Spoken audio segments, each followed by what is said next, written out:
Hello மக்களே, சிந்து பைரவி அடுத்து என்ன நடக்க போகுதுன்ட்டு இந்த ஒரு வீடியோவில் ஒரு குட்டி பிரமுகமாக பார்க்கலாம் வாங்க. கல்யாண மண்டபத்தில் வந்து மாப்பிள்ளை செல்லியனை காணோம் அப்படின்னு சொல்லிட்டு எல்லாருமே ரொம்ப அதிர்ச்சியில் இருக்காங்க. மாப்பிள்ளை செல்லியன் எங்கே போயிட்டாருன்னு சொல்லி எல்லாம் ஃபீல் பண்ணிட்டு இருக்காங்க. காயத்ரி வந்து அம்மா செல்லியன் எங்கம்மா போயிட்டாரு சொல்லுங்கம்மா அப்படின்றாங்க. அப்போ ரொம்ப எமோஷ்னலாக ஃபீல் பண்ணிட்டு இருக்காங்க. இல்லை காயத்ரி அது வந்து அவ்வளோதான் மாப்பிள்ளை போயிட்டாரம்மா அவ்வளோதான் வர மாட்டாரோ அப்படின்ட்டுலாம் ஃபீல் பண்ணிட்டு இருக்காங்க. இந்த முறையும் என்னுடைய கல்யாணம் நின்று போச்சா அப்படின்னு எமோஷ்னலாக ஃபீல் பண்ணுறாங்க காயத்ரி.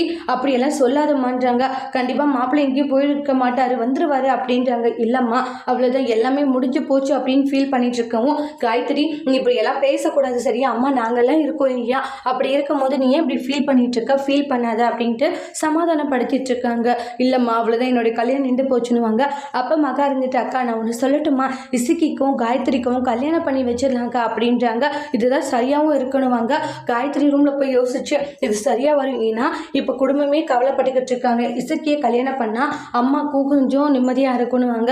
அம்மா நான் இசக்கியை கல்யாணம் பண்ணிக்கிறேன் அப்படின்னு காயத்ரி சொல்லவும் அப்போ காயத்ரியே வந்து சம்மதம் சொல்லிட்டா. அப்போ அவங்க ரெண்டு பேருக்குமே கல்யாணம் பண்ணி வச்சிடலான்றாங்க. இசக்கிக்கு ஒரே சந்தோஷம். இசக்கியை மாப்பிள்ளை கோலத்தில் அழகாக ரெடி பண்ணி கூட்டிகிட்டு வராங்க. கூட்டிகிட்டு வந்து பொண்ணு மாப்பிள்ளையும் மணமேடையில் உட்கார வச்சு தாலியுமே கையில் கொடுக்குறாங்க.